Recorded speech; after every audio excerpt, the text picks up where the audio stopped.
your 3-minute warning. And I will keep myself onto that 3 minutes alongside with you. But we will be having a number of awesome presentations coming up here this afternoon.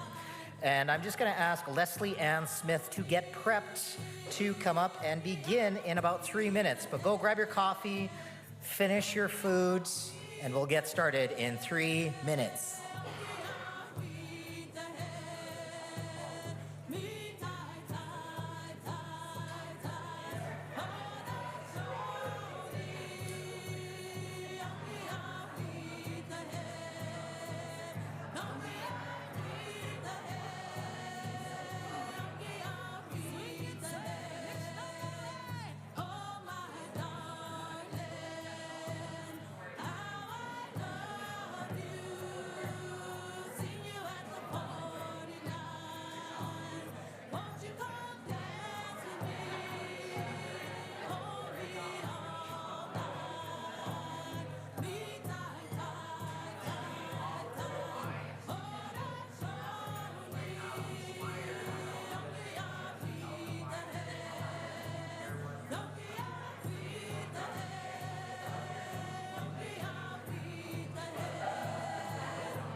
Okay, friends, here we are. I did set a timer for myself this time around, which is good news.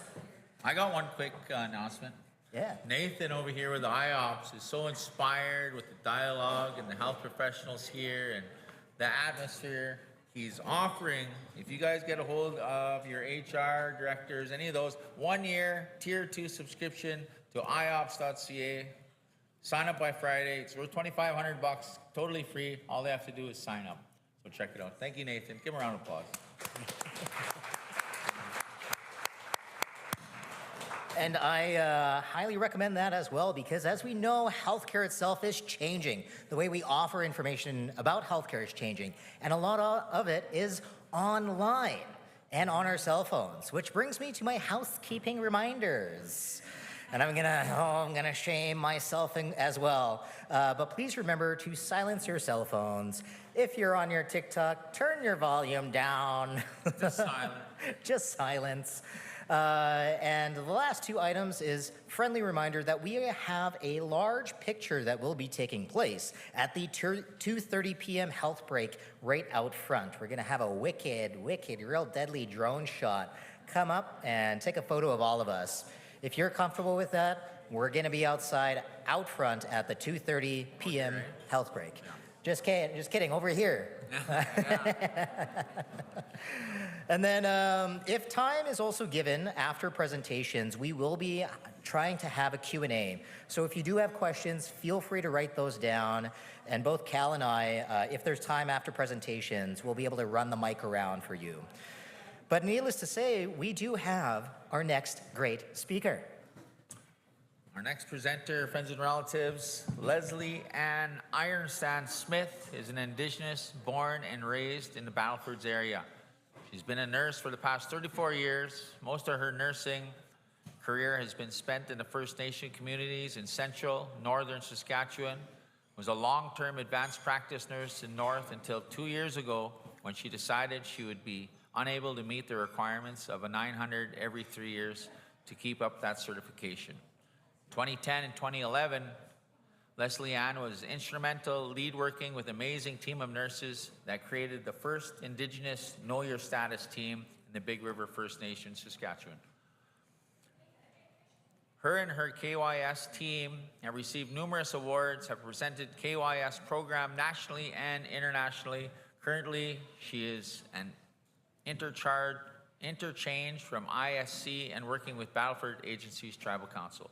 Presently in the role of interim CEO, health director, her heart is always in the communities and she's actively deals with many nursing programs, enjoys being hands-on when she can. Make her welcome at this time.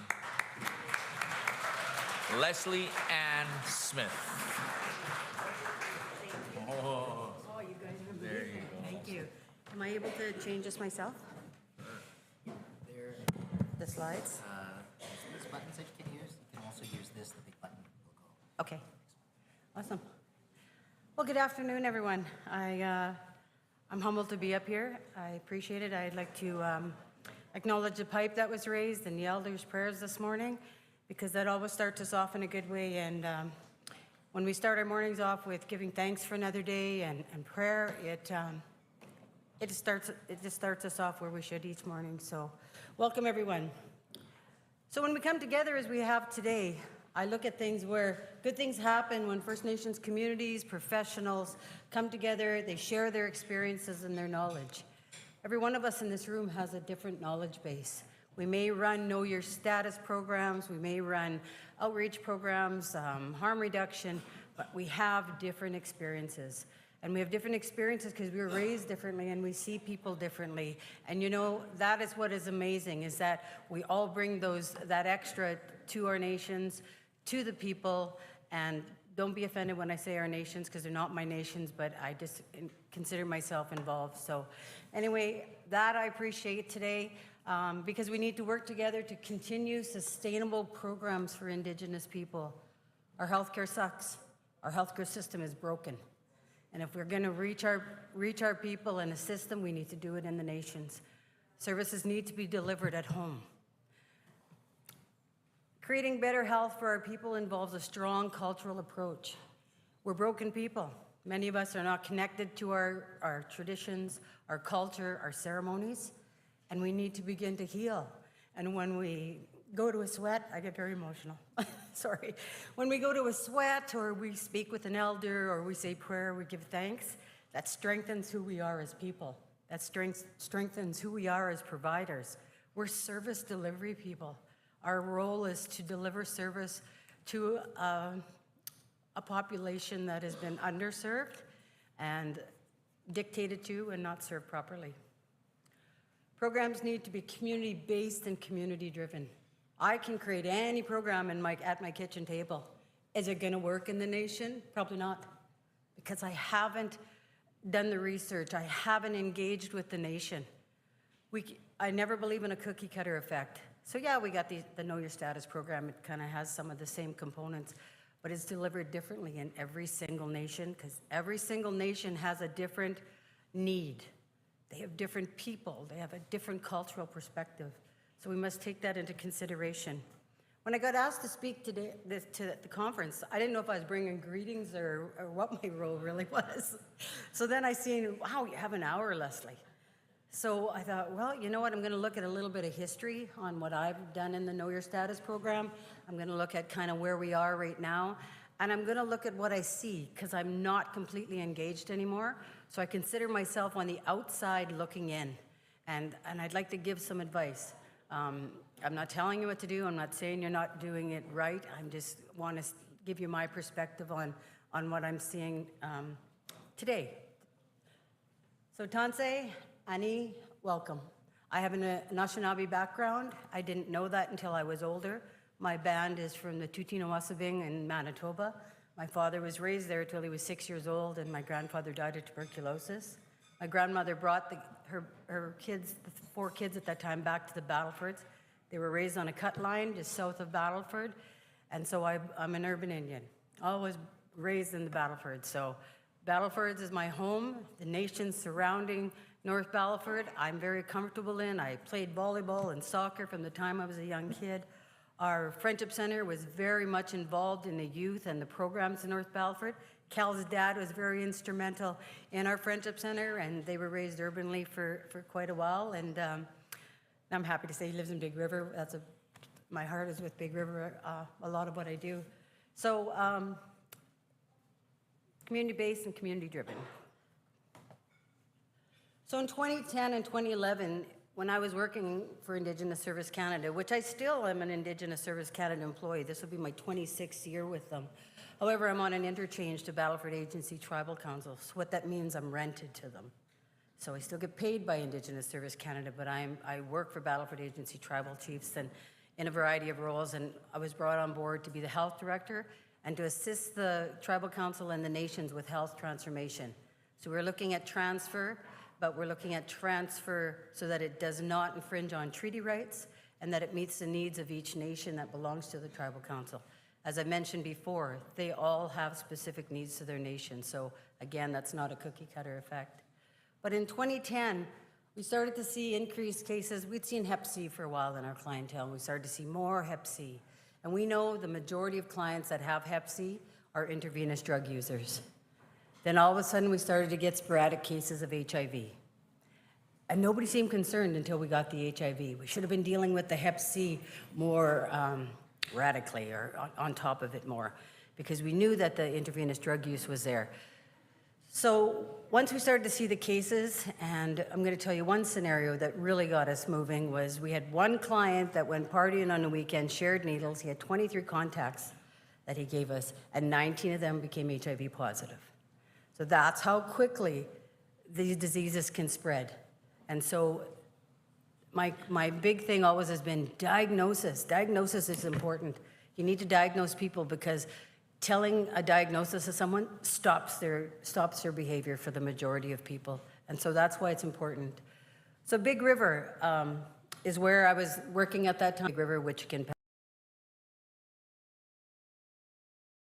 started to change practice because we're community health nurses.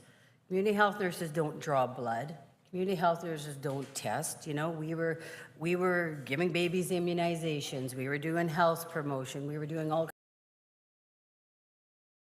practice because now we needed to get permission, right? But the first permission that we needed when we were in this outbreak situation was the community. You don't just start a program in a nation without acknowledgement, without permission from leadership. If you don't have your leadership and your nation on board, your program is going to fail. You need buy-in. You need to cultivate that support. And we were very fortunate when we seen all these cases in Big River. The stigma was there. You know what? We need to give us those names. We're going to run them right out of the res. They can't live here. They are putting us all at risk. They were so much fear happening. But we had a chief at that time, Bruce Morin. I actually met up with him this summer, and I hadn't seen him in years at a chuck wagon thing, and I just embarrassed him, screamed, "Oh my God," you know, went up, gave him a big hug.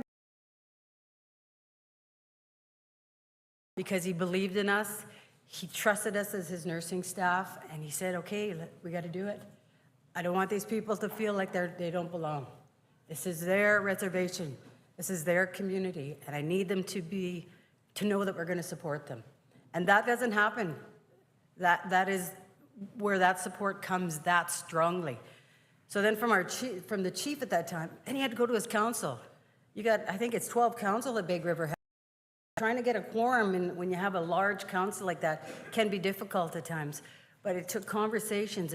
He invited nurses into the chamber and said, tell them what we need to do. You know, and so we weren't there to dictate. We were there to walk like side by side and say, this is what we're seeing.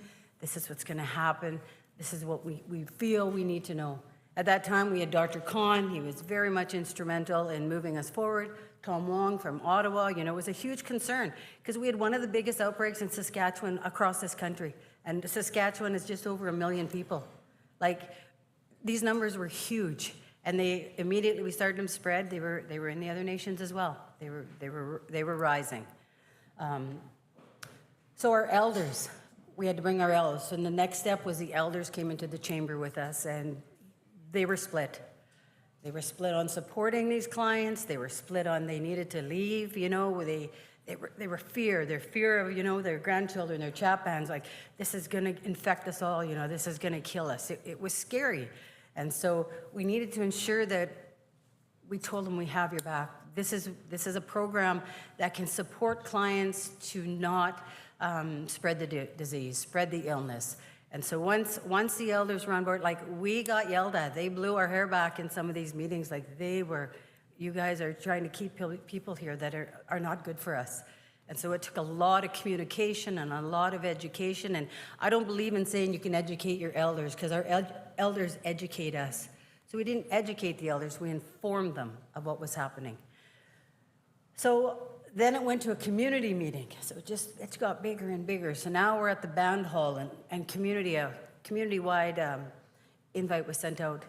You know, we're going to be talking about the HIV outbreak. We were open about it. It wasn't hidden. You can't hide information. You need to be very transparent in everything you do. And so we got the band members together, and we talked about it again. We talked about the nurses are going to start testing. The nurses are going to, you know, this is how it'll work. You know, by then we had already got the permission, as it was, from First Nations Inuit Health Branch. That's what they were called at that time. I also worked for them when it was MSB, and now it's ISC, like, just can't keep up. Anyway, so we finally informed, and they were like, yep, we need to do this. And so we were given the permission to move forward. But again, in any program you deliver, it doesn't matter if it's Know Your Status or something else you're seeing in the community. Like, as we go on, as we look into the future, we're going to see other outbreaks of other things. You know, right now we're in a big syphilis outbreak, you know, and that's been going on for a long time now, you know. And so there's some great work out there, mind you. Like, I'm not saying there's not, but it's still continuing. Our children think they're invincible. They put themselves at risk.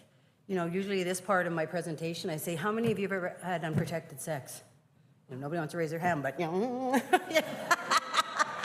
We've all put ourselves at risk, some type of harm. You know, when we look at harm reduction, we've all put ourselves at risk doing something. Driving a car too fast, you know, like those kind of things. Those are all ways we've put ourselves, you know, at risk. So I'm not saying you all did. Maybe some of you can say, I never have. So crucial steps were engage that community, prepare to take action on the issue. If you're going to change a program, you're going to unveil it, you're going to roll with it, it's got to be done 110%. You need to ensure you have the staff, you need to ensure you have the buy-in, you need to ensure that what you're going to do is going to make a difference. So matching an intervention, so we need to match that intervention to the community readiness. So again, we had permission to move forward, but we still didn't have everybody on board. There was still people that were scared and, you know, this isn't going to work, and, you know, and you had people, and I respected that because we were scared ourselves as nurses. You know, we're human beings. We're not invincible. Anybody that works with high risk, you know, in COVID, we went into COVID, we were the first ones to swab. We looked like the Michelin Man when we went in there, you know, and it was fearful. And, you know, it was just, that's what we do as nursing staff. That's what we do as health staff. That's what we do as support staff. We help our nations and we help our people.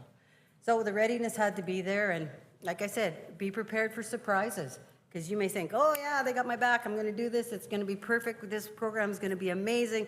And then you get things from the side, you know, like that's not going to happen. Or other groups form and they don't want you doing things and they're kind of boycotting you a little bit. And that's okay, because you know what? We need to be challenged. Everything is okay. Not once did we say, oh, those people, look what they're doing. I respected their opinion. And we just needed to prove that we could make a difference. So, oh, I think I made it go backwards, didn't I? I may need help because I am not technical savvy at all. So the readiness was there. Culturally safe, what does that mean? That means something different to everybody. But we all have biases. We have biases within our own communities. We have biases against our own cultural beliefs. You know, we have many different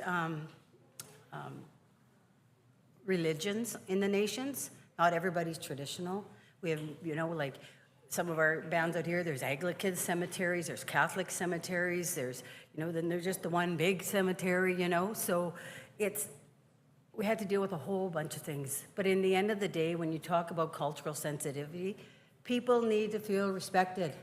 It doesn't matter who they pray to or what they believe in. They need to be respected. And that was our unbiased. But we all have to check our bias before we walk in that door of that health center, before we take those jobs. Am I bringing bias? Am I racist? What are my issues with Indigenous people? Do I know the history? You know, those are things that you need to look at to ensure that you're giving safe care. If you're coming from out of, you know, you're non-Indigenous, you're coming from small town Saskatchewan, you may have some biases. You know, you may have some, I don't like Indians. I grew up and all they ever did was this and this and this. You know, those are the things that I would appreciate if you didn't apply for the jobs in our nations, because you have to be able to change to meet the needs of our people and our nations. And you can change. I'm not saying because you're raised in Shelbrook or Debden or somewhere that you're a bad person. I'm not saying that, but I'm saying you have to make sure that you are willing to go with what's happening in your nation and be respectful. There's systemic issues. We're survivors. All of us are survivors. We're survivors of something. And Indigenous people are survivors, and we continue to survive, and you know, and that's hard. That doesn't come easy. We've all dealt with racism. We've all had people follow us around the stores when we were little. The Ballafords was the worst. I can remember shopping with Mom and Dad, and you'd have the clerks just following you real close, like you were gonna steal something, and God, I had $5, you know, I felt like I was rich. And yet that's what happened in our community, and it continues to happen in some areas. Has it improved? Yes, but I don't know. We have people that are here that just don't treat us well, and that's unfortunate. Because they're missing out knowing some great people and some of the things that we have. So you need to respect, and you need to find partnerships, respectful partnerships. So when the Know Your Status program was developed, it was nurses, and it was Dr. Khan and Dr. Wong that gave us support to move forward with this. We didn't have a physician on there. 3 or 4 months into the program, we contacted Dr. Skinner, everybody knows Stu, and said, you know, we'd like you to come on board. But we wanted to know who Stu was. He wasn't just going to come on board and start collecting stats on our people and research. We've been researched to death. I mean, I know that statistic and research helps, and it brings funding, and it brings a lot of things, but it also brings negative things as well. So we needed to make sure Stu was in this for the right reason, and you know what he was. He's a good guy. He's a really good man, and you know what? We're fortunate that we were able to work as closely with him as we have. But like I mentioned before, broken healthcare system. Our system is broken. It is not accepting. You can see it every day. Go to emergency in this community and you will struggle. And the reports we get from a tribal council level right now on being treated poorly when you go to get services is horrendous.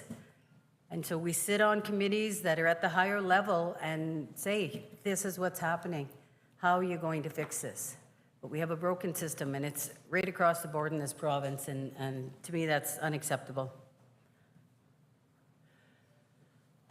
So again, leadership needed to approval to change our role, so we changed our role to be Know Your Status nurses. Now you had public community health nurses drawing blood. You had them testing, treating, and following up clients with infectious disease. And you know what? They did a hell of a job, and they continue to do so. It's not just Big River that was running this program at this time. And if you don't mind, Sequin, at that time, Atakakup as well was engaged in they started with a huge Hep C program to start monitoring the Hep C. They seen that was the issue. And, you know, that gave light and strength to all the other programs that were developed at that time. So for that, we were grateful. And then we'd have people phoning us, like, know your status, can we use your name? It's not our name. It is just what we thought would be a good thing to call a program, Know Your Status. Because once you know your status, you're powerful. That's your diagnosis, your ownership of your disease. We're just there to walk with you. So First Nations Inuit Health Branch, which is ISC now, they had to be involved. They had to give us a lot of leeway. We had to talk with the SRNA, our regulating body, because this is what we were going to be doing now as a community health nurse, which is definitely not equivalent to a public health nurse in the Saskatchewan system. Our public health nurse colleagues just say, I will never do what you guys do. Like they do not step out of their box right now. I mean, they do amazing things, but we always have had that expanded role as community health nurses. So federal and provincial, we needed to get them on board to run this program as well. Lab licensing, we really had to explain why these nurses were going to be doing this. What's going to happen to the samples? Where are they going to go? How are they going to get there? Our time limits to get samples in for some of our areas was ridiculous, like what they gave us for a time limit.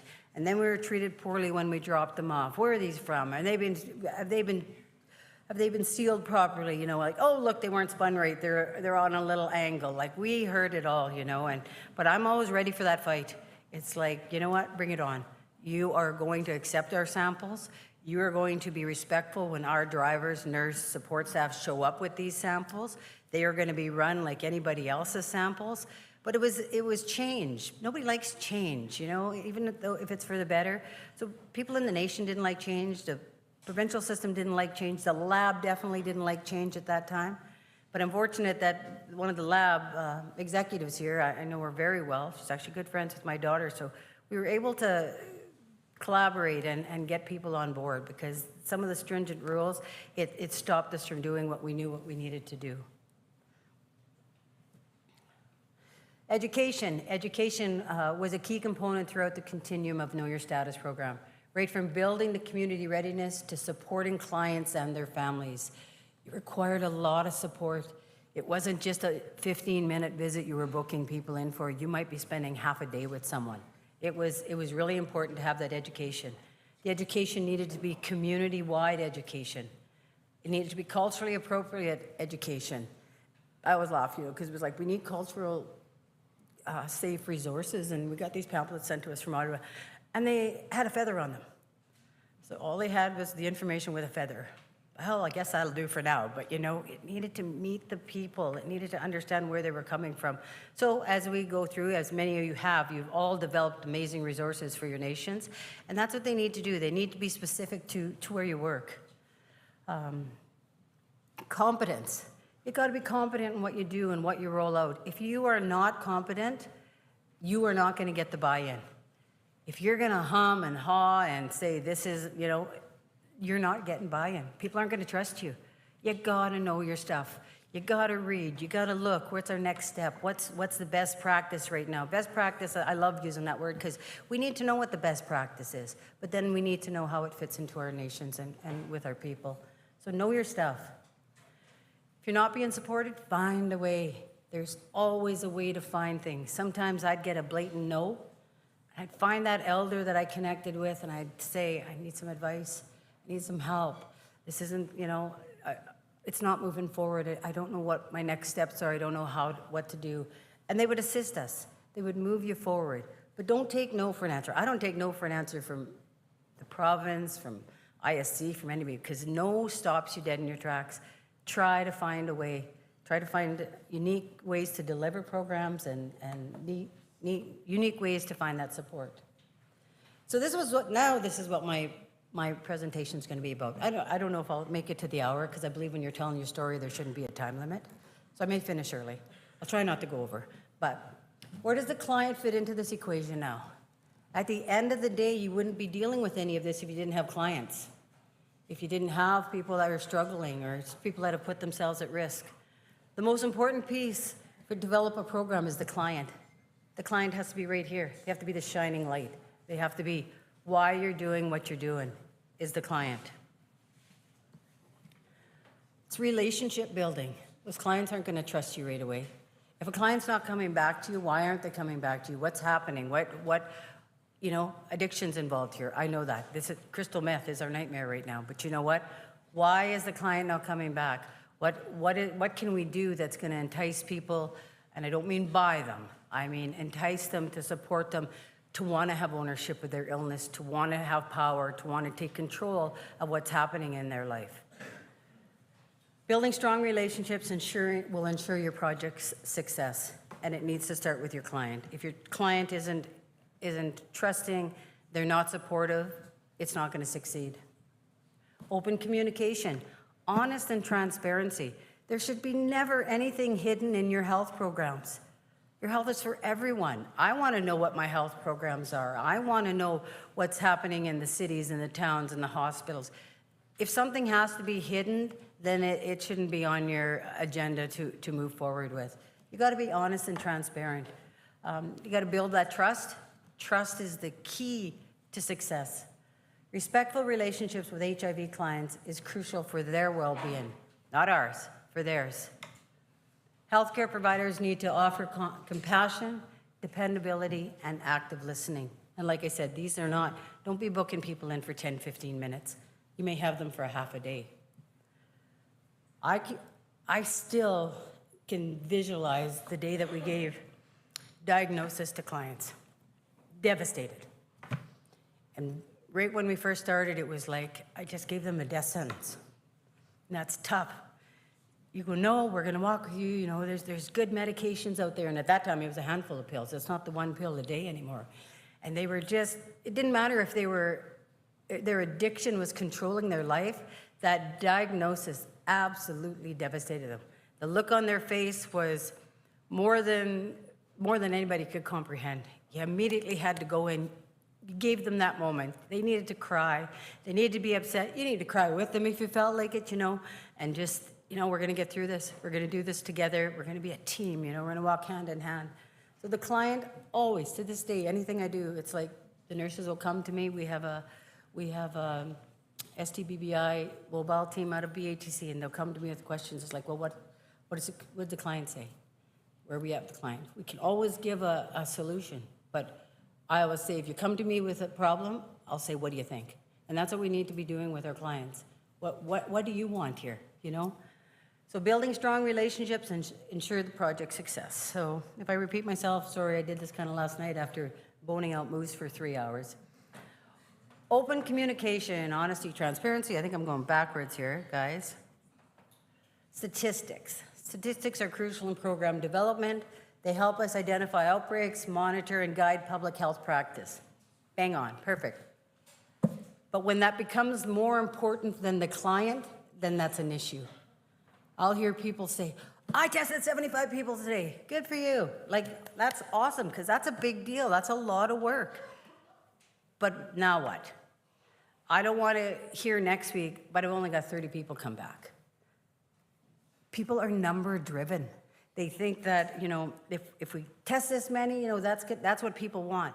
No, I want to see follow-up. I want to see engagement. I want to see the clients on board with it. You know, like Big River still tests in their high school. Twice a month, there's usually 30, 40 kids lined up. And unfortunately, we see a lot of STBBIs coming out of there because they're putting themselves at risk. And the only way to meet the needs of those kids was to get into the high school. And again, that took lots of communication. That had to go to leadership, that had to go to the elders, that had to go to the community. And we test 14 years and over in the school there twice a month, and we see a lot coming out of there. What does that say to us? We need more education. I also believe everything starts in the home. We need to talk with our young moms. You've got to make sure your children know this, this, and this, you know. Like, we're not there every day with them. So they need to have good lives, have good practices, keep themselves from harm's way. But you can never forget the most important piece, and that's the client. If we're forgetting the client, why is that happening? Is it because we're looking at statistics? It's because we're getting pressure from the feds or the province saying, you know, you need to do these. I want to see numbers. I want to see this. Numbers don't matter. You can do 30 fiber scans, but if there's no follow-up, no direction, no treatment, did we just do those for just the numbers? You have to make sure you have the capacity to follow up clients. And I'm not saying fiber scans are wrong. I mean, I can do fiber scans too. I think all of that's important, but it has to be just part of the plan for that individual. So how does this happen? The stats, the rates. So stats, you know, the rates, the numbers that we do in a day. There's competition between communities. I've seen this. I've seen, oh yeah, like, you know, and I'm just gonna lie here. Like, let's say Soto says, oh, I got 30, you know, Mooseman says, oh, I got 31, you know, like, great. This is not a competition. You're dealing with real lives every single day, and you're dealing with someone that now has a life, a forever disease, you know, they have HIV. But it's theirs, they're gonna take care of it. 90-90-90 was a big thing for us, and it was a big push from the federal government. You gotta get to 90-90-90 by 2020, you gotta get to 90-90 by 20. And 90-90-90 was 90% of the clients would know their status, 90% would be on treatment, 90% would have suppressed viral loads. And you know what? We did it. Big River did it. Atacacoop did it. They got to the 90-90-90. We crushed it at that time, yes. And you know what? It took a lot of hard work, but you know who did the work? The client. The client did a lot of work to get us to 90-90-90. And you know, we have spoke, when I say nationally, across this country, we've gone to the Amsterdam, we presented with Dr. Khan and Ruby McAdam. Ruby was our health director at that time. Like, you know, yeah, we got to go and present this wonderful stuff, but you know what, really the client should have been presenting that information as well. So again, how many I tested today, you know, that's great, but if you test only 3, that's the ball. If you tested 23, that's great too, you know, but don't get fixated on those numbers. Get fixed on quality care, quality testing, ensuring people know why they're being tested and what will happen, the next steps. How many fiber scans were done today? Same thing, you know, make sure they know what this means. You know, if you get stage 4 liver disease, what does that mean? Like, don't give me a fiber scan and then don't tell me what's going on, because I don't know why I'm doing this. A lot of times clients come to us because we give incentives, and I'll be honest, you get an incentive if you come to the clinic, you know. You get a free lunch if you come to the clinic and you see Dr. Skinner that day, you know. You get your medications, you get $5, you know, like there's incentives. And I always worry that, is that just, are we using people sometimes, you know, but yet we know that it works. And so we do what we can to move things along. How many started medications? Let's see where we're going backwards again. So when you forget that the client is number one, then the numbers don't matter, because that person has to be number one no matter what. When the follow-up is not happening, then those numbers don't matter, because now I'm going to say to you, oh, you've tested 70, why is there only 20 on your list? You know, we have to make sure we can engage them. And I know we have not enough staff in our nations. I know that we've got a nursing shortage. I know that we have a health professional shortage. So again, it's doing what we can. There's always money to go after. There's surplus dollars, you know, at the national level. You need to say, we need the surge capacity team in here right now. They need to help us because we're struggling, you know. You need to help your neighbor, see if your neighboring nation, can you give us, you know, can you give us a day a week, or, you know, we got to do what we can. The numbers, you struggle again when the client is not fully engaged. When the client does not have an understanding of their treatment plan, that concerns me. We need to make sure that everybody knows what now, what's going to happen, what's the future hold. The forgotten client, when a client has been forgotten in their care planning, it can lead to negative outcomes like miscare, poor treatment adherence, and lack of patient-centered care. Failure to prioritize the patient's values and goals. Always got to make sure the patient is number one. Research. Clients are always number one in research. You need to focus on what matters to the patients. Research needs to lead to better treatments and health outcomes. So I always say this. I've been that token Indian that has sat on research programs because they needed a brown face on that committee. And I will never do that again. But when I first started doing it, I did it, and now I look back and I reflect on how many committees I sat on as the brown face. And you know what? Again, if it's not right for the community, if it's not right for the client, if it's not right for the program, and we're not going to see something come out of this, then I'm not involved. but I have done that in the past, and I feel shame for doing that. But at that time, I didn't really know what I was doing. I thought, oh, it's a good thing, I'm going to be there. And then I look back and think, yeah, I now see why that was happening. So again, research is very good. It moves us forward. It helps bring us funding. It helps bring us staff. It is a good thing, but again, it needs to be done right. And if you're sitting on a research committee, you got to make sure your ethics are in place. And, you know, ethics are very broad too. You need to make sure that they meet the needs of your community. So my conclusion, you all have great ideas. Every day you have a great idea, you think, you know what, it would probably be good if we do this. Well, bring it to fruition, bring it forward. Because, you know, if you're thinking it, other people are thinking it. Cultivate support for safe, culturally approved programs. Make sure everything you're running is culturally safe. We're hurt people, and I don't want to see us continue with harming people. So big one for me, you know, oh, got lots of needs assessments happening, but it does bring the information together, and when we are packed with solid information that's going to bring good service, that's what you need. So you need needs assessments to happen in your nation to get people on board and develop partnerships. Keep the client at the forefront, whatever you do. I would appreciate that. Your duty is to protect and help fix our broken healthcare system. I know, easier said than done, but I'm challenging you all. Heroes of the past, who are the heroes? KYS clients were and are the heroes of this program.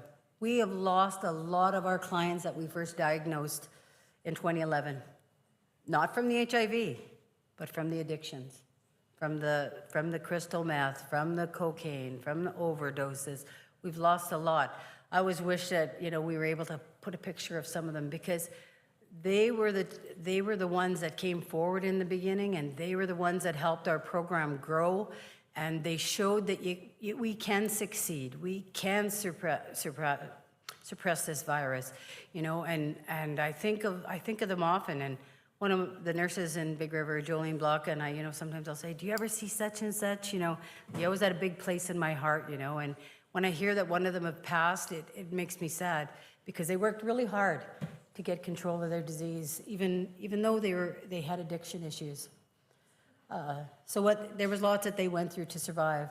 They were lost at those times, but they continue to do it. When you don't even have a home, you're couch surfing, you're living in old abandoned trailers, but you're coming in and getting your meds every day and your viral load is suppressed, that is huge.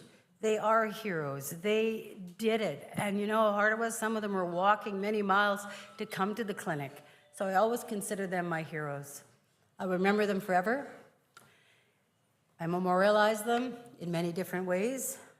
When I pray, I think of them. When I go to sweat lodges, I think of them, because I just think how amazing they were. So my advice to you is continue to change and evolve, improve our outreach, improve testing and treatment. You know, there's POC, there's different meds now. Like I said, they're not taking handfuls of medication anymore. They're on one pill a day. The point of care testing is amazing nowadays. Don't be scared to try new things. If it's going to work, it's going to be good for your people, then try it. But what shouldn't change ever is the client being number one. I wanted to share this with you because back in 2011, we had a logo contest once we decided the program would be called Know Your Status.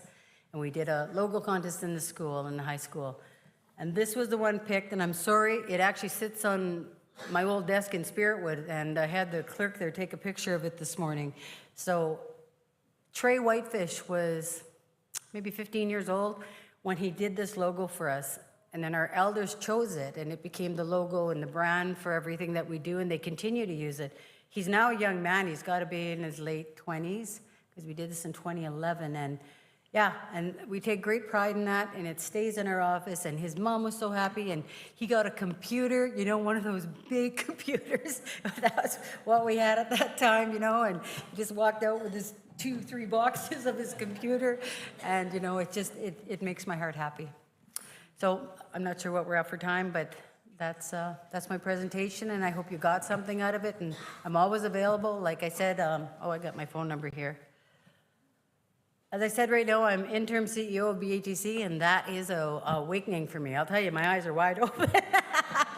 But you know what? I'm up for the challenge. We've got some great chiefs that belong to our tribal council, and it's rewarding, and they got faith in me, and I'm just going to try to do my best right now.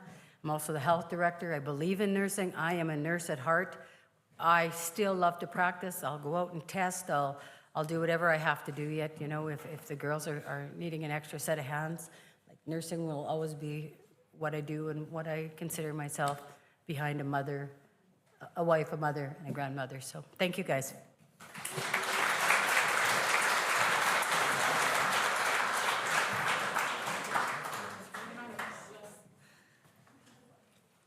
Wow, thank you so much for those kind and powerful words. Leslie Ann Smith will be around for the remainder of the afternoon. Should you have any burning questions, please feel free to go and ask her. And with that being said, I was going to throw in a joke in there about like, a burning question, sexual health, so on and so forth.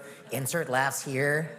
Thank you. But needless to say, it is really awesome to hear that we have such amazing healthcare professionals that are meeting youth and other clients where they're at. And I recall myself being a young, Indigenous, queer youth, and I was really worried about going testing for the very first time. So I actually went with about 6 other friends of mine, and we all supported each other to go and get tested. And this was actually down at the Sherbrooke Community Health Center down in Calgary, Alberta, right downtown, which is also infusing Indigenous worldviews of healthcare. So how awesome is it? Fast forward to now, I'm X amount of years old, not gonna tell you. And here I am, being able to talk openly about healthcare and the importance of healthcare, especially for our young folks who may be a little bit shy to talk about these things. But speaking about youth, we are now gonna move on to our next presentation. Right. We have the Mosquito Grizzly Bears Head Lean Man First Nation youth presentation. We like to welcome Linnea Nicotine, Nisa Stone, who are both from Mosquito Grizzly Bears Head Lean Man First Nation. They're here today to talk about something that too many people try to ignore: substance abuse. It's destroying our communities, breaking our families apart, and stealing lives, not just through addiction, but through silence. Too many of our relatives are suffering while others look away. In grade 8 at Mosquito School, Linnea and Nisa decided to face this reality head on. They researched methamphetamine, one of the most dangerous drugs tearing through First Nations communities, and learned just how deep the impact goes. Their project didn't just win first place at the 2024 Saskatchewan First Nations Science Fair, it opened their eyes to a truth that they could not unsee. Change won't happen unless we start talking about it. Make them welcome here today, Linnea Nicotine and Nisa Stone. Keep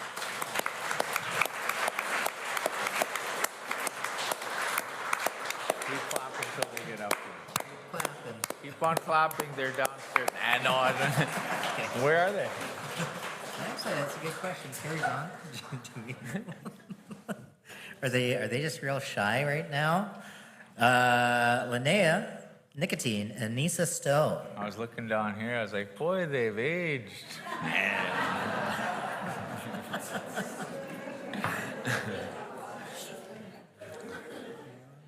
Does anyone know those? Not yet. Well, as we as we wait for Linnea and Nisa Stone, I'm gonna put Leslie Ann back on the spot here. Yeah, we're gonna open it up maybe to some questions that you may Leslie, have. come on back up. Here we go. Bring her back up. Yeah. All right, we got the mic. Are there any mic right questions here. out there for Leslie?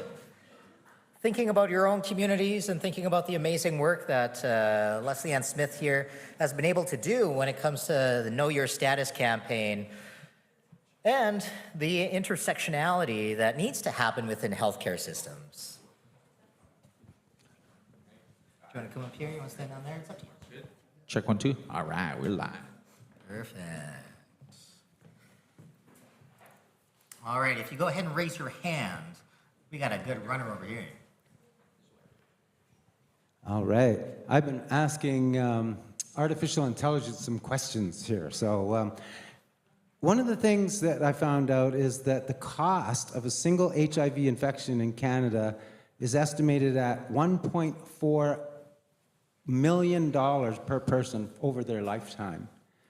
And yet, Government of Canada invests $33.4 million a year in HIV, right? So through their Community Action Fund.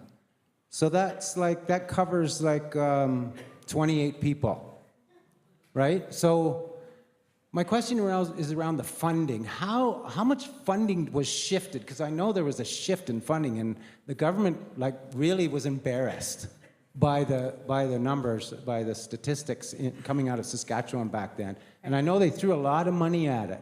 And it was like national funding. They took a big part of it. Do you happen to know how much was invested? I'm curious, because in this society, everything has a value. So what is the value, of an Indigenous life to the Government of Canada when we have $33.4 million a year and it costs $1.4 million per lifetime, to have HIV? And by the way, I've been living with HIV for 35 years, so I'm part of that. Good job. 1.44 million.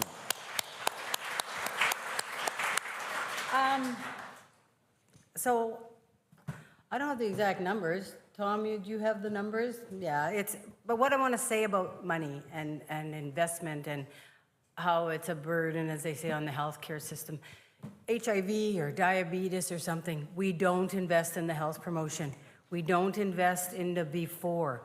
So, it's like we can't get another HIV nurse or, and I don't like that title, we can't get another health promotions nurse, or we can't get another diabetic nurse, but you know what, they're willing to the clients will go to emergency every single day to get what they need, with addictions, with whatever, but they're not investing now. Like I'm constantly going, so we need some money to combat diabetes. Diabetes right now is our true epidemic. And they won't invest in giving us the nursing we need or the support staff that we need. But they're okay with seeing all these amputations and how all of this is costing the healthcare system and how much time and effort our home care nurses are putting into this. But they won't invest in the human resources to assist with it. So it's kind of always been that when there's a scare or there's an outbreak, then all of a sudden you get this influx of money, and it's got to be spent right now. And by March 31st, I'm expecting that to be spent. Well, that's not conducive to good programming, right? But money always comes down the pipe when there's an issue, an outbreak, or it hits the media, or in that sort of thing. But yet the federal and the provincial government needs to start investing in the health promotion. We need to invest in our children that are in the school right now, because you know what, unfortunately, they're going to be our future diabetics. They're going to be our future clients that may have HIV or Hep C or something. That's where we need to invest now. Not forgetting about those that have it right now, but just saying if we invest in the prevention, we're going to see less, as they call it, burden on the healthcare system, but it's their own doing. Because we have one home care nurse and we have over 200 diabetes clients in each nation. Like, how do you manage that? And they consider home care only needs to see unstable clients. Well, the majority of people are unstable. The majority of people with infectious disease are unstable. So the government, they need to wake up. If they want to see a change in healthcare, they need to invest in prevention. They need us to be able to do more in prevention. Thank you, Terry. You got a question? So I'm a big techie guy, right? I'm all about the AI. What is AI? What part does AI play now that it's becoming a big thing in our lives, like with the health system? And like, are you guys actually looking at how to use it in a good way to help the communities? I would say myself, no. Like it comes up, or I see a meeting being recorded by AI and it just freaks me right out. It's like, oh my God, what does that mean?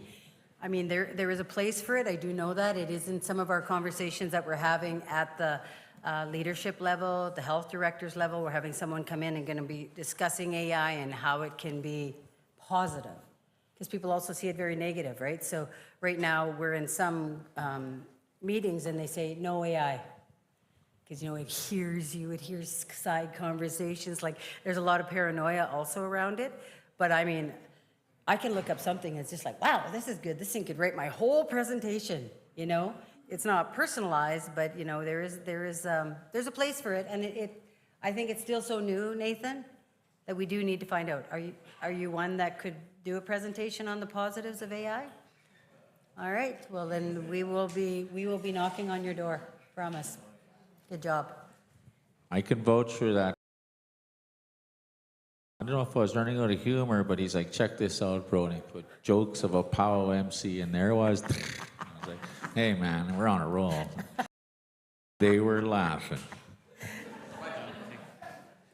Thanks so much for the presentation. I had a question. I work in Prince Albert, so off reserve. I just had a question with, given your experience over the years with Know Your Status, have there been kind of connections with off reserve communities? Because I know PA, obviously we have a very large Indigenous population and a lot of some of the same challenges, and there could be opportunities to kind of adopt some of the successes from Know Your Status. So just wondering if that's been explored before.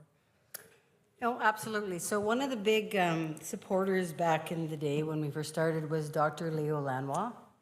So Dr. Lanois was very much involved with the community, community clinic. And so he actually, their nurses were involved. We actually had some of their nurses coming out to assist us in the beginning, you know. We have presentations that are open to everybody, but to say our relationships with the PA and that would be the lab. And Dr. Skinner, the STBBI clinic, we had, oh my goodness, blonde. She worked in both our nations there. What the heck was her? Marlene Allen. Marlene Allen also worked at the PA Community Clinic as well, and so she also did that connection for us. So we have a lot of really solid relationships with the nurses that worked in the clinic there, the community clinic. A lot of our clients are transients, so they went back and forth between the nation, and Prince Albert usually was their city of choice. And so we had a lot of good conversations about, have you seen this client? Is he coming to your outreach, you know, because these are some of the things he needs, or we can provide for him, you know. So we try to work together. You know, is it where it should be? Probably not. Can it get better? Absolutely. So that's something, you know, you brought up. I think it's a good thing for you to look at and make some change and invite people from the nations. And, you know, there should be inter-agency meetings, including the PA area, because, yeah, it's a big part of our programs for sure. Okay, awesome.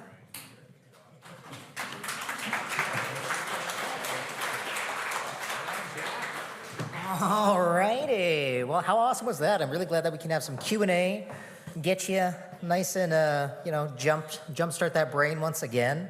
So much information, great information when it comes to community care and how to be able to potentially do that within your own nations. But needless to say, we are going to shift a little bit here. Conference life, you got to be a little flexible. But yeah, we're gonna. I like the voice change. Thank you.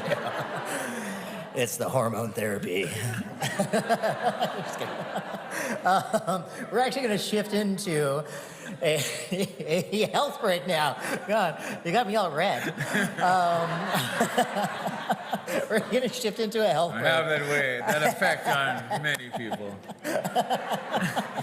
10 minutes for yourself is going to happen. And then we're going to take the last 10 minutes there and do our little photo up in here. So maybe during that 10 minutes, go get yourself all gussied up and then meet out in this area, which is the front, apparently. New word, gussied up. I like it. Okay, guys, you're on health break. Do what you need to do. 10 minutes. Let's meet out here Yeah. in the grasslands of the grasslands. Mosquito, Grizzly Bears Head, Yeah. Lean Man, Yeah. First Nation.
Hello. I was just informed to get you guys all to go outside to the front. Yeah, go down to the front out there. They want to do the group picture right now. And yeah, there's an elevator if you guys need assistance, the stairs, everything's there. Quick picture for the conference.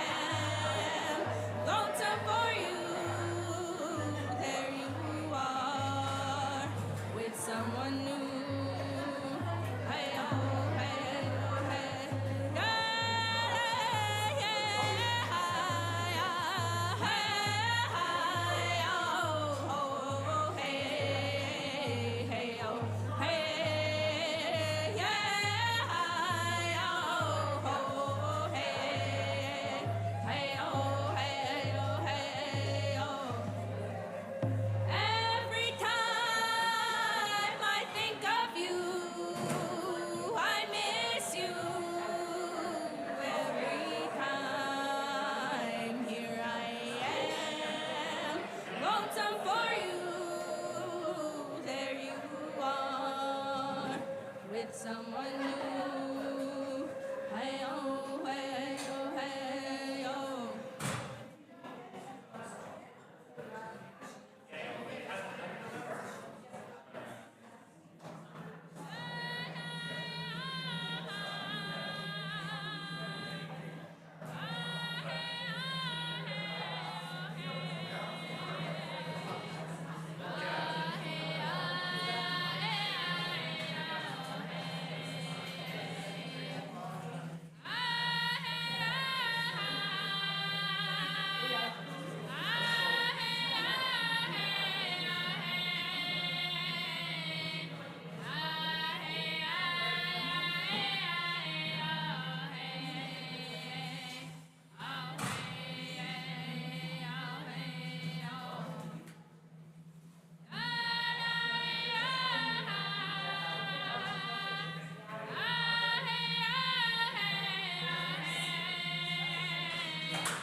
Sugar,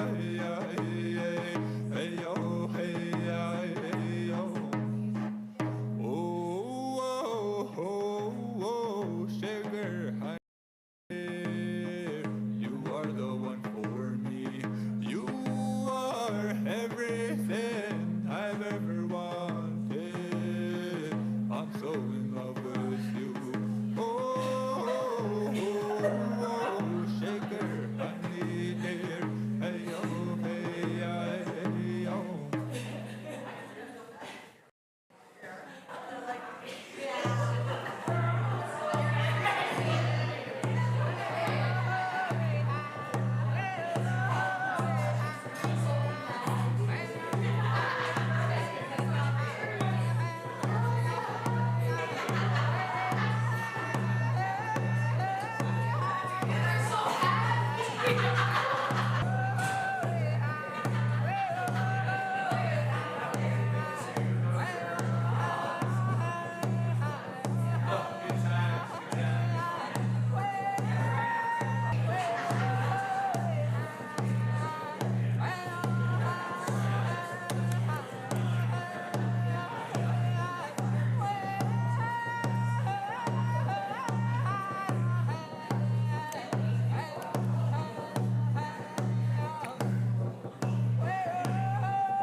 All right. Give yourself a round of applause. That was awesome. Can't believe how happy everybody was. Wow, so happy. Hey, somebody lost, well, it's like a choker, bracelet, anklet, or choker for the neck, depending. We got it, we found it. So we'll give people, how long here? We're about 30 seconds away from timing. We'll give them 2 minutes. 2 minutes.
All right, I think everybody is mostly here. There's some of them making their way in here.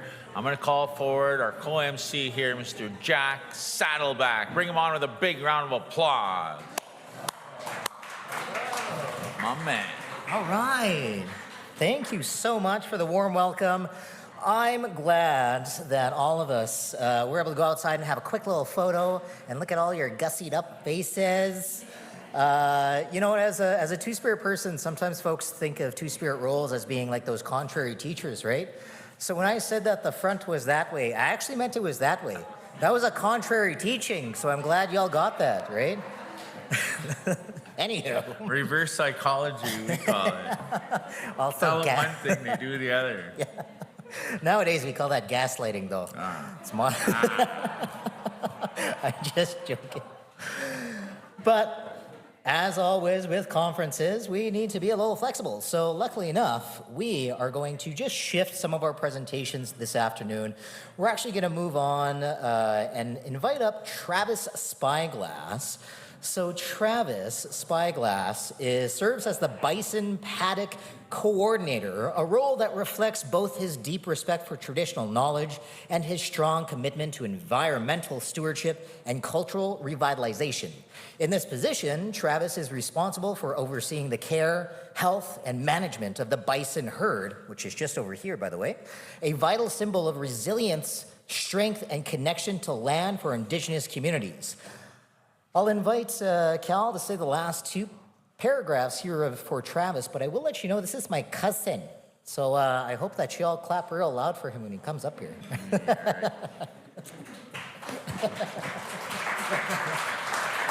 Travis's work goes on beyond the day-to-day herd management. He plays a key role in maintaining the paddock's ecological balance, ensuring the land is healthy and sustainable for both the bison and the broader ecosystem. He also helps facilitate community engagement and education, sharing cultural significance of the bison and fostering intergenerational learning around traditional practices and land stewardship. Driven by a deep sense of responsibility and pride, Travis is committed to the long-term well-being of the herd and the land they inhabit. His dedication is not only to the animals, but to the community, the land, and the preservation of cultural identity. Through his efforts, the bison continue to thrive as a living symbol of Indigenous strength, survival, and sacred connection to the land. Ladies and gentlemen, Travis Spyglass. Thank you guys. Hi there, I'm Travis Spyglass. I'm the bison coordinator here on Mosquito First Nation. I look after both herds, our Elk Island herd on the reservation. That herd, we actually just doubled that herd this year from when we first got them 2 years ago. And then we started on another herd, the Elk Island herd. We had that one for about 8 months now. They were in quarantine for 6 months. They've been out in the pasture for a few months now. The yellow herd is located just down by the river here, not too far, a few miles from here. And there's me and I have a student worker. We both look after the bisons daily. We do our daily checks and physical checks on visual checks on the bisons as well. Make sure they're not limping, make sure their eyes are open clearly, and make sure no bones are showing, and make sure they're happy and all together. And I started this with zero experience 2 years ago. And I got pulled into the bison and throwing my resume out there, and got picked for the job, and I was very happy for that. It's a different lifestyle of job for me compared to what I'm used to. I love it. It's very the bisons brought me to more of a spiritually connection, like back to myself. I was never spiritual like that, but now I smudge the bisons, I smudge myself, and look after the bisons, make sure they have all their minerals and nutrients they need to not jump the fence, and make sure they're happy, make sure they're overfed, fed lots, and not shortage of any grass. And a lot of times we just go and spend our time with the bisons out in the pasture as well. We go sit with them and talk to them. And it's been a it's been a it's been a real good learning experience for me. I learned so much. When I started this job, I thought the big tall fences, high fences were the best to pick for the bisons. So that's what we picked for the Yellowstone, the big fence. And after watching the bisons all these 2 years, I like the small fence better because it allows the other animals to intertwine with the bisons and do what they need and what the bisons are there for. I've seen in our bison fence that's smaller in the reservation with the Elk Island bisons, I've noticed a lot of the animals want to live with the bisons, and it doesn't bother me. I don't want them to take down the fence and let our bisons out though. So I tied bright pink ribbons in the front and the back of the pasture to stop the traffic from the wildlife, and it has worked very good since then.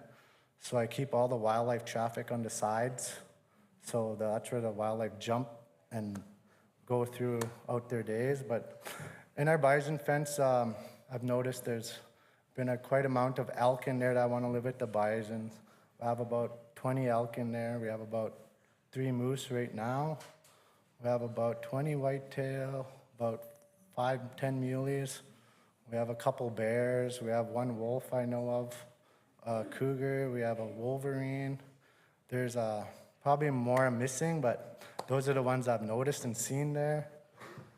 And they don't bother me. They don't bother the bisons. I just watch everything, and I have cameras set up all over the pasture, inside the biggest bushes, inside the sloughs and stuff, so I know what's happening in that fence. I know when wolves pass through and stuff, and they usually like to stay around there for a bit though. So, but the bisons are big herd animals, so it doesn't really bother them. Like when I send a new worker there, they'll make their bison sound and they'll herd up and take off. If a coyote shows up, they'll herd up again and they'll just stay together. They're not really scared of the coyotes, but they will herd up still and warn each other. They watch over each other real good. They have the lookout bisons all the time, and it was a real good year this year. I got to find where the birthing area is of the bisons. They usually have a birthing area in a certain part of the bush. It's always that one bush, and I got to find that out by another bison. He showed me the birthing area when I was at the CCAN. Me and the worker were cleaning out the mud on the equipment, our side-by-sides and stuff, and a bison, a yearling bison from last year came up behind me and nudged my behind. Scared me. I didn't even want to look back. It nudged me. But I looked back, and it was a little bison, and he was just moving his head a little bit, talking to me, but I couldn't understand him. But I told the worker to stop working and watch this bison, and then this bison pushed me down a trail. So I just started walking with him, and he stopped pushing me. So we just walked together, and then he started running. He left me, so I told him to wait, and I'm gonna go back for an ATV. Can't keep up with him. So I went back for an ATV. Thankfully, this bison waited. He understands me, but I don't understand him. So he waited. I came with the side-by-side, and we went together. He's leading, of course, because I don't know where he's taking me. So he took me right to his mom having a baby. So that was cool and nice to know where the birthing area was. But I think that baby yearling thought his mom was hurt, in distress or something, so it came and got me, but that's why I think he showed me the birthing area. She wasn't really in trouble, but I got to watch her have a baby, eat the placenta and stuff. And before it took its first drink of milk, I left because I didn't want to bother the mom, because the other bisons ain't bothering the mom, and I'm sure they all just want to be left alone with their babies like everyone else when they have babies. And that was one of my good experiences with the bisons, and other than that, it's been a real good learning experience. I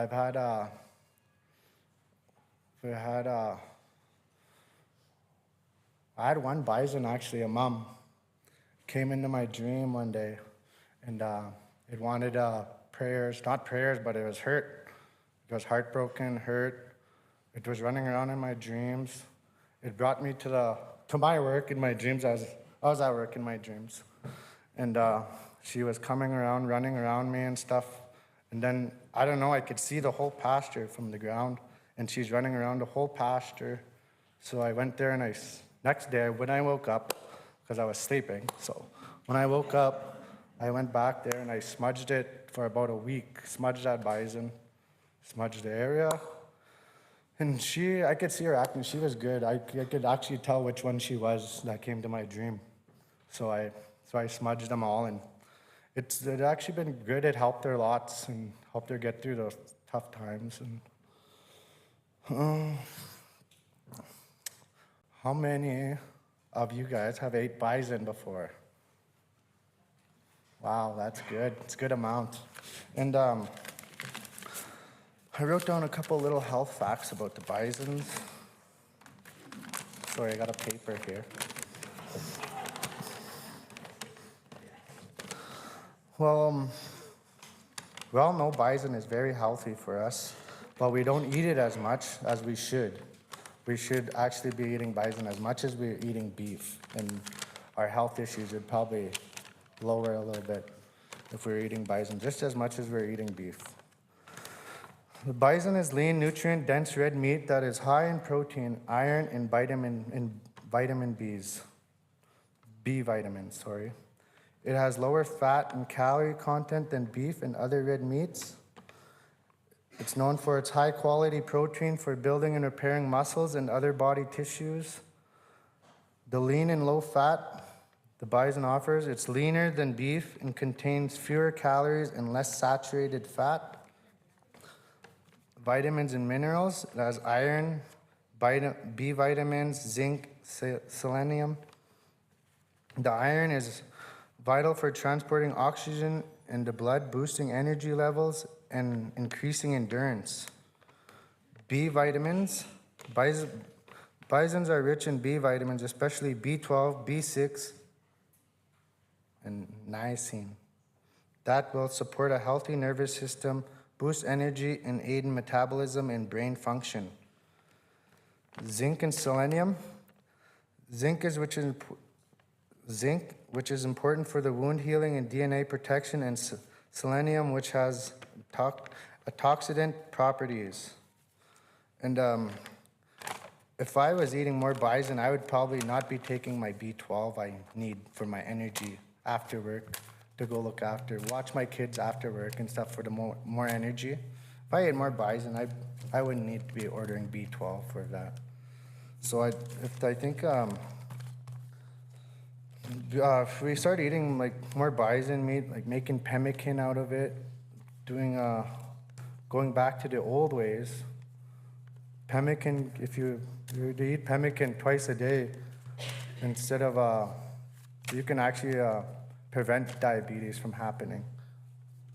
You can, because a lot of First Nations and elders and stuff, a lot of people don't like cooking for themselves, or they're too old and they don't have a helper. But if they had pemmican, all they have to do is take 2 handfuls a day. That's all they would need, and they have the most nutrients in their body than they need. So if everyone was on that track, it'd be pretty good. But I actually went to pemmican school in Alberta.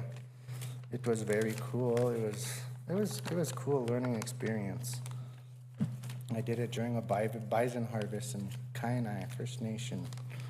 It was very cool. But is there any questions about the bisons?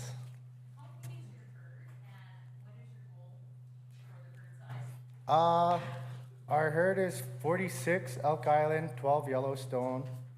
And our herd size is, we don't have a goal for the herd size because we're going to build our fence bigger.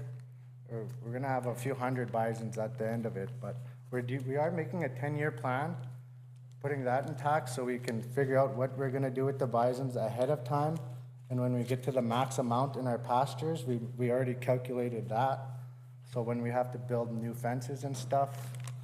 And yeah, our 10-year plan, when that comes out, that's when we'll know what's going to happen with the bison. But for now, we're just regrowing the herds, bringing them all back.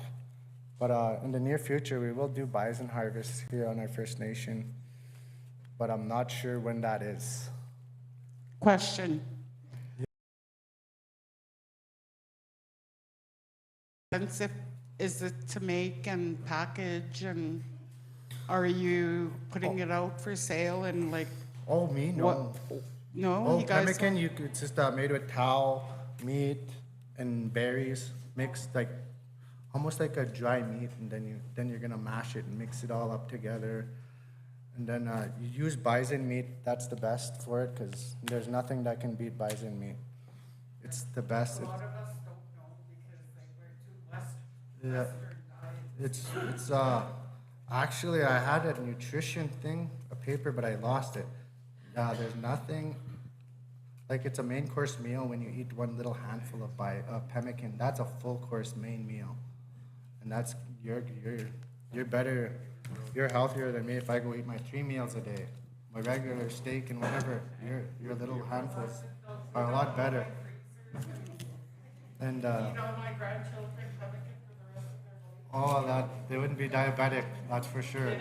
But that's what'll probably happen in the near future is 10 years down the road, our reservation will be eating more bison than beef, and possibly prevent a little more of diabetic in our community to help with that. And hopefully we get on track and get all the students making pemmican in the hall or something for the elders and stuff. And that's some future things that might happen. Is there any other questions? Go ahead. So Travis, I just had a little point. Seeing as I work for the nation, I work for communications as well. My name is Waylon Bones. And our bison are actually just down the road too, seeing as this is a 2-day event. They're just down the road on the left side of probably not even a 2-minute drive if you want to go observe them. Just a suggestion if you want to go see the bison. Travis, maybe just, I was thinking myself, because I know in our nation we're trying to bring back the buffalo, but maybe just how the process happened that, to get the buffalo to the nation and transportation, things like that, how you guys set it up. Oh, with that part here, I would like, but I would need my my other coworker here, Sonia. She's the main part of that. It's not just me. There's a working crew that brought these bisons here.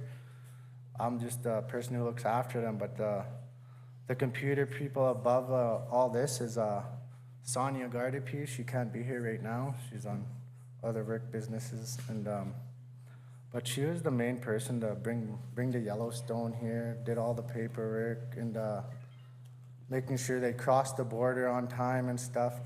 Our first year, we didn't get our Yellowstone. Our time we ran out and everything. So we had to go through the whole process again, but thankfully she did it all again for us. And we worked hard to get these Yellowstone bisons here to where they are.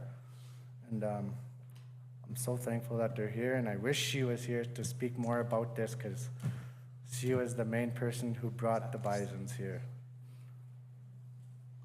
Is there any other questions? Got a question on the far side.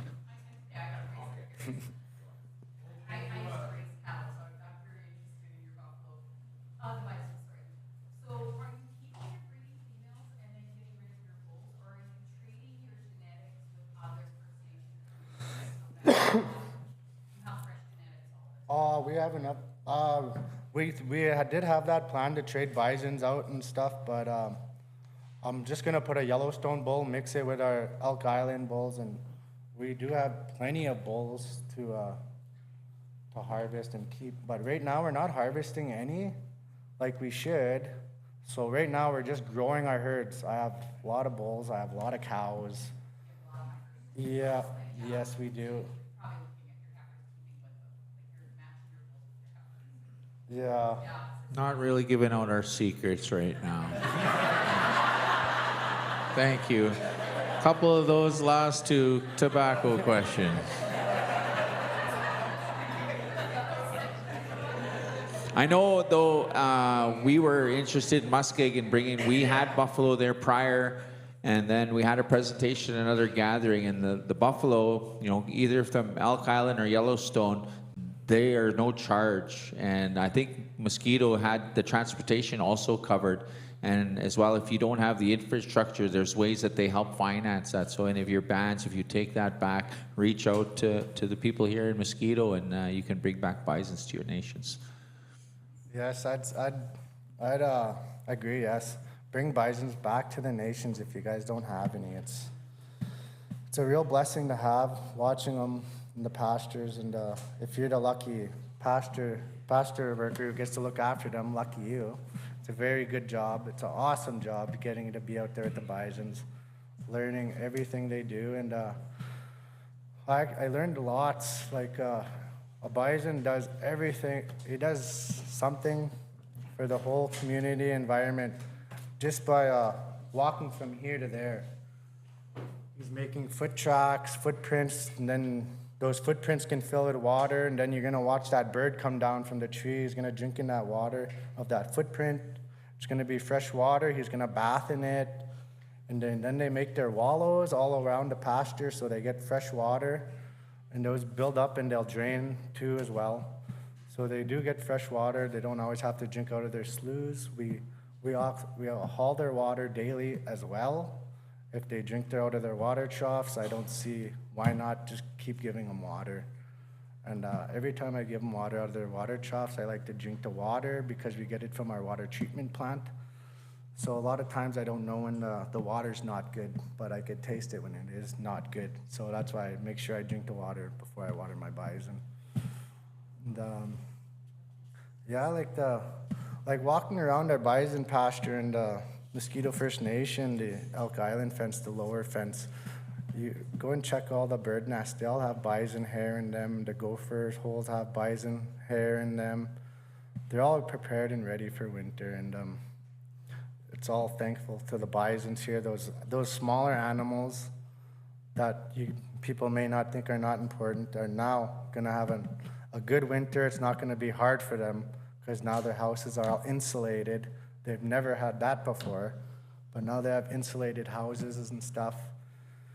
And I like to think of the bison as almost like the graders of the forest, because when they're making their little highways in the forest, their trails, now those smaller animals don't have to go through the deep snow, struggling to get their food, to come back home, and now they have a lot of energy left still.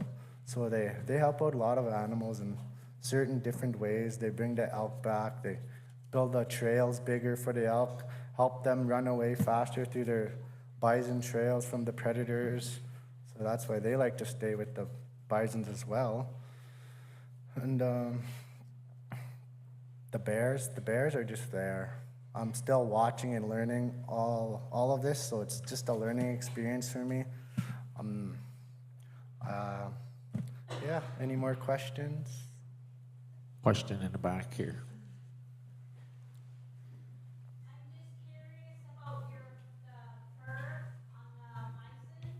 The what? It's crowded. No, I don't. I let the animals take care of that. The little animals and little critters and birds, they'll all take care of the fur and put it wherever they need it. Okay, because I'm from Nunavut, and we have muskox. So people make wool out of the muskox fur, and they're warm for hats and mitts. Nice. Yes. Yes, their fur's very warm. I come help you. Yes, that's awesome. Well, we got a lot of fur. There's a lot of fur. Any other questions for Travis? How about a big round of applause for Mr. Travis Spyglass? Thank you, everybody. Next year's conference features braised bison ribs. Hey, no. Awesome. Good. Enjoy. Thank you very much. Another big round of applause for our friend Travis Spyglass. Super sweet. My cousin. That's amazing. I just gifted Travis some woodland bison dry meat up there. It was the last that I had, so don't come and ask for more. Just kidding. But I will say how beautiful it is to be able to share this stage with a relative of mine. And then to also hear about the work that's happening here in Mosquito when it comes to bison resurgence, I want to say, bison revitalization efforts. So yes, I'm a lovely public speaker. Yes, I'm a student perpetually, but I also work in woodland bison conservation efforts. So right here we have plains bison that take place. But our relatives to the north in northern Alberta, where Dene and other Cree and some other amazing folks up there, they have free-range woodland bison. And unfortunately, right now, they are also on that endangered species list. So we are at a critical point in time, my friends, about being able to use, as we know here at the Know Your Status, utilizing our traditional sciences and our traditional knowledges, while also pulling in the strength and other understanding of newer sciences to ensure that we are going to fight as hard as we can for conservation efforts for these relatives that unfortunately our bison relatives are having to deal with. That includes resource development that is putting them into isolated herds. That includes the inability for them to actually cross-pollinate or, go and snag with others like they used to back in the day. Needless to say, there's a lot of interesting things going on around bison work. But I'm not going to go too much into that now. Mind blown. I have my presentation right here. But speaking about presentations, we have our very last presentation coming up here just as we speak, a student presentation, which will be nice to end our day with this nice vibrance of the young voice. But Cal, tell us who we got. I'm still blown away at cross-pollination. Wow. All right, they're here now. We're going to bring in our young people up here. Our student presentation features our young people from the Mosquito Grizzly Bears Head Lean Man First Nation. Welcome Linnea Nicotine and Nisa Stone, who are both from Mosquito Grizzly Bears Head Lean Man First Nation. They're here today to talk about something that too many people try to ignore: substance abuse. It's destroying our communities, breaking families apart, and stealing lives, not just through addiction, but through silence. Too many of our relatives are suffering while others look away. In grade 8, the Mosquito School, Linnea and Nisa decided to face this reality head on. They researched methamphetamine, one of the most dangerous drugs tearing First Nations communities apart, and learned just how deep the impact goes. Their project didn't just win first place in the 2024 Saskatchewan First Nation Science Fair. It opened their eyes to the truth that they could not unsee. Change won't happen unless we start thinking about it. Please make welcome Linnea Nicotine and Nisa Stone.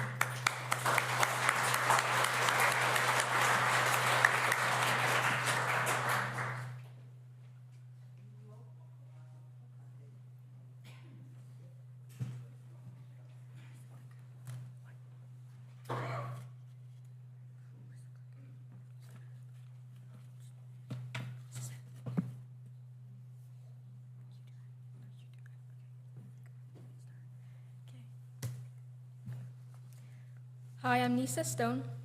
And I'm Lenina Nicotine.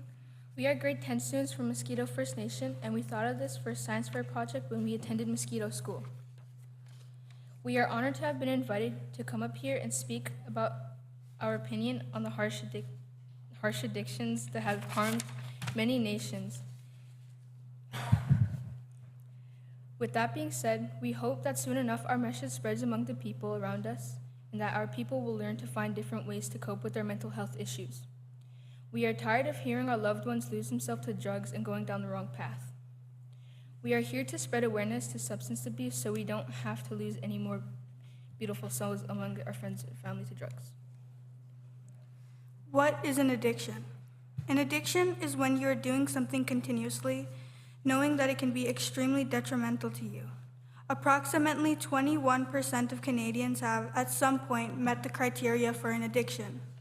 That is nearly 6 million people with addictions. What is it, you might ask? Methamphetamine is a highly illegal addictive drug that gives a false sense of energy that leaves you awake for hours or maybe even days. It is a mix of chemicals that can be taken in many different ways, like injection, swallowing, and snorting. It is a life-threatening drug that not only decays your teeth, but also your heart and brain. It gives the user a false sense of euphoric happiness and energy due to releasing extreme high levels of dopamine in your bloodstream. Methamphetamine has many nicknames like speed, crank, ice, meth, Scooby Snacks, no dose, gank, dunk, and chalk. Like any other drug, there are withdrawal symptoms. These symptoms include anxiety, drug craving, insomnia, sleepiness, fatigue, lucid dreaming, unmotivation, increased and decreased movement, and lastly, increased appetite. When the user is so dependent on the drug, they begin to feel sick without it. When they aren't able to get the drug, they will go through a phase called the crash or the come down. This is when the user will collapse and fall asleep for 1 to 3 days. What does meth do? Using methamphetamine causes your body to release a large amount of dopamine. It makes the user feel a sense of euphoria, but over time, it will decrease the dopamine in their body. This could result in the user growing dependent on the drug because the body will no longer be able to feel pleasure without the drug. Dopamine can grow back, but it is known that using meth can cause brain damage. Long-term meth users have been reported to have psychosis, insomnia, and delusions. Signs of usage. You can usually tell when a person is abusing methamphetamine. There are a multitude of signs, such as not sleeping or eating for a long period of time, losing a large amount of weight, wide, dilated pupils, red eyes, and more. Meth users also tend to have mood swings and aggressive behavior. A user might often twitch and grind their teeth, be very alert, out of breath, and have meth mites. What are the side effects? Using methamphetamine can cause blurred vision, slurred speeches, shivering, vomiting, hallucinations, and paranoia, and more. Meth affects people differently. For certain individuals, it will cause the drug user to break out and give them acne. Meanwhile, others will get scabs. The chemicals inside methamphetamine are so strong that they could cause holes in your body and meth mites. They also cause meth mouth, which rots your teeth, decays your gums. What are meth mites? When a person becomes addicted to meth, after a while they will hallucinate bugs crawling on them, which is when a user will pick at and scratch at their skin until it starts to peel off. While researching, we found out that some people addicted to meth will pick at their scabs and try to smoke it because the meth is inside their bloodstream. What causes some people to use methamphetamine? Now, why might some people get addicted to drugs? There are many reasons why some indigenous people would turn to drugs. Generational trauma. One of the causes is generational trauma. Our people were traumatized by residential schools. Our elders were stolen from their parents by government agencies, and we lost not only our language, but our culture. Our elders and parents turned to drugs as a way to cope with the things they saw and went through at the residential schools. Many young children were abused mentally, physically, sexually, emotionally, from small children and babies to teenagers and young adults.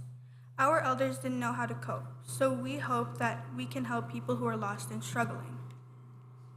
Peer pressure. Many of our youth nowadays give to peer pressure. Substance abuse may be viewed as a way to have a better social status and have been seen as a cool kid. It doesn't stop at kids or teenagers or either even adults. Can be peer pressured into unhealthy decisions that soon lead to addictions. Peer pressure can come in all shapes and sizes. Adults may be excluded and negatively labeled and not giving into peer pressure. Unhealthy environment. Another reason that a person might be abusing substances is that they could have been exposed to drugs and alcohol at a young age. Whether that be from a person in the household or a family member, they grew up around drugs and decided to try it as well. Some people might say that they do drugs because someone around them did it as well. Normalized. Most teenagers these days are doing drugs because it seems like that's what everyone else is doing. They may believe that because no one else is doing anything about this dangerous epidemic. They believe that it might not be as bad as it seems because they end up addicted to the euphoric of it all. Euphoria. How can meth be detrimental to the drug user? Using methamphetamine can be detrimental because it can really damage someone's life if taken in large doses or taken for a long period of time. It can cause liver damage, permanent heart and brain damage, bad dental problems, and even death. The user may even hear voices or see things. How to recover from using drugs. There are many ways to cope without turning to drugs, like distancing yourself from drug users, avoiding triggers, writing about your feelings, or talking about them to a therapist, family member, or a friend. You could call a helpline, go to rehab, distract yourself with hobbies. There are helplines that are always available whenever you need to talk to someone. Recovering from meth isn't as simple as you think. It takes several months or maybe even years, depending on how frequently the user has been abusing the drug. It is a long road of determination and commitment. It isn't easy, but with the right mindset and proper treatment, it is possible for anyone to overcome their addictions of meth. If you or a loved one you know has lost themselves to drugs, we want you to know that there's still time to get help. It's better late than never. There are many different helplines and people to turn to help get over addictions. Although it may be difficult, you aren't alone and you can get better as long as you want to accept the help that is needed. We are young and we see what people are doing. We're not invisible. Just remember, we see, hear, think, and do what you do.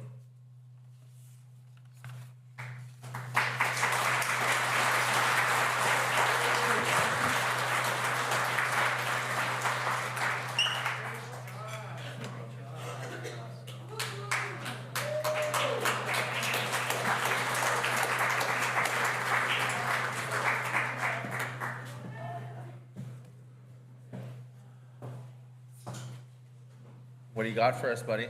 You know what? I just love being able to have that as actually one of our last presentations today, because I think it just goes to show how our younger generations themselves are, number one, seeing the intergenerational effects that we've all been passed now to this modern time. And I think it also just goes to show with their knowledge that they were able to convey that they are picking up on different ways of talking about these challenging issues that unfortunately at times through our own generations have kind of gone under the rug because it was hard to talk about it. But now we're at a point where youth are ready and willing and wanting to bring it out into the open. Because if we're not talking about it, we're not changing it. And it also just goes to show one last thing here is the fact that knowledge translation is taking place, where we're creating accessible information, where young folks who are in grade 8, y'all, are able to talk about this. So, as we look at knowledge translation in other communities, what does that look like for you in your own nation? Is it through presentations like that you just saw? Is it through sharing circles? Is it through youth groups? Is it through zines? Different ways of translating all of that heavy stuff into accessible language. You bet. Yeah. I like that. I like that. Well, I was thinking along the same thing in our men's wellness, women's wellness, youth gatherings. These got to be some of those big topics as well. So thank you very much. Another big round of applause for our young people. Yeah. Where are we at? We're done for the day, actually. Okay. Yeah. Oh, well, I got some good news for y'all. You get a whole extra hour to your day. What? Wait a minute. Everybody up on their feet. Let's go. Oh, I All guess right, we're stand up, standing stand now. up. Let's go. Yeah, let's get it. Let's get it. Oh, come on, front row, please. Now roll the neck around, full circle, 4 directions. You know how it is. Don't forget other way. All right, Other okay, way. move the hips, move the hips. That table there, move them good. You have been yawning for about half hour. Hands up. Touch your toes real quick as far as you can. Back up. Shake hands with 5 more people you don't know, and you guys are free to go until tomorrow morning. Thank you very much.